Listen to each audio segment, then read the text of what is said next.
Premiumbeat.com.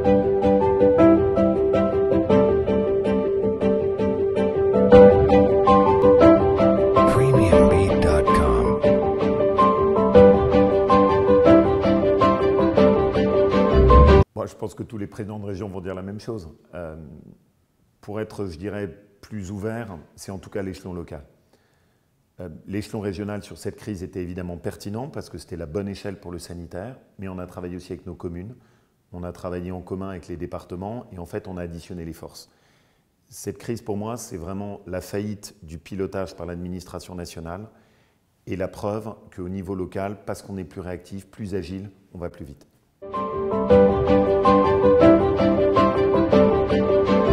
Je pense qu'il y en a trois. La première d'abord, c'est dans la crise, les régions sont bien plus à même de piloter la relance et la défense de l'emploi. C'est le premier point. Le deuxième, c'est on l'a vu sur le sanitaire, je pense que les régions doivent prendre la compétence, de la même manière que pour les lycées, de tout ce qui est l'immobilier pour les hôpitaux et les structures de soins et de santé à l'échelle de la région.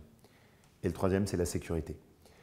On a une dégradation très rapide de la sécurité et au fond, le même schéma peut être transposé. On a des commissariats qui sont dans un état lamentable, des gendarmeries qui sont dans un état lamentable et qu'on ait cette orientation où à chaque fois, les règles peuvent être fixées au niveau national, mais la mise en œuvre, elle doit être locale.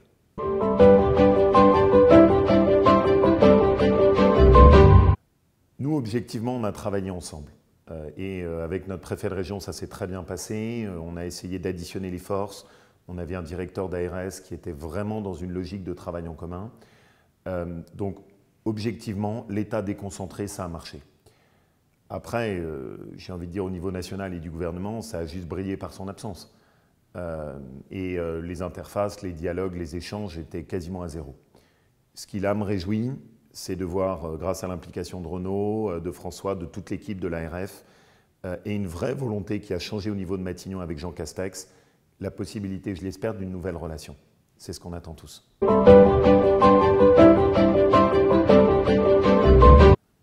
Moi, ma conviction, c'est qu'on peut parfaitement transposer le schéma des lycées. L'État fixe les règles, il rémunère le personnel de soins et de santé, on est dans le cadre défini par l'assurance maladie. Et la politique d'investissement. Le fait de sortir nos établissements hospitaliers de l'état de ruine dans lequel ils sont, il me semble évident que le pilotage national ne marche plus. Et donc il vaudrait beaucoup mieux avoir des enveloppes délocalisées, comme c'est le cas en Italie, et où ensuite les régions gèrent la politique d'investissement dans les équipements hospitaliers et l'entretien des locaux. Ça, ce modèle-là sera beaucoup plus réactif. D'abord, je pense qu'il faut une clarification. Théoriquement, les régions ont récupéré la compétence, mais comme d'habitude, l'État central qui ne supporte pas de perdre la moindre prérogative cherche à retenir les choses. Stop, il faut que les choses soient claires. Aujourd'hui, l'économie, c'est les régions. Et c'est beaucoup plus réactif. Et donc, la mise en œuvre des pôles, des clusters, les politiques de filière, l'investissement dans la formation, l'accompagnement à l'investissement des industries, ça doit être piloté par les régions. Et l'enjeu pour moi majeur, c'est le plan de relance. Si le plan de relance est décidé 100% par les ministères, ce sera un échec. Dans 2 ans et demi à peine, on aura les premiers chantiers. Si en revanche on gère ça, nous, sur le terrain, alors on peut aller beaucoup plus vite, beaucoup plus agile.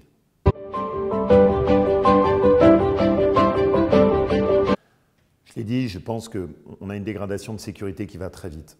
Nous, dans notre région, on l'a vu sur Grenoble, avec une situation qui évolue de façon très dangereuse, mais aussi sur Lyon. La région, à mon avis, peut être un point support pour nos forces de l'ordre. Aujourd'hui, quand vous allez dans un commissariat, une gendarmerie, c'est une misère qui est inacceptable. Récemment encore, j'étais sur un poste de gendarmerie qui était à côté de Valence. Il faut voir les conditions dans lesquelles ils travaillent. Qu'on puisse avoir la région qui soit chargée de doter en équipement, de doter en véhicules, de doter tout simplement en locaux de travail nos policiers, nos gendarmes, d'aider les mairies dans l'investissement de la police municipale comme on le fait déjà, pour moi c'est incontestablement un des enjeux majeurs si on veut réussir le tournant de la sécurité.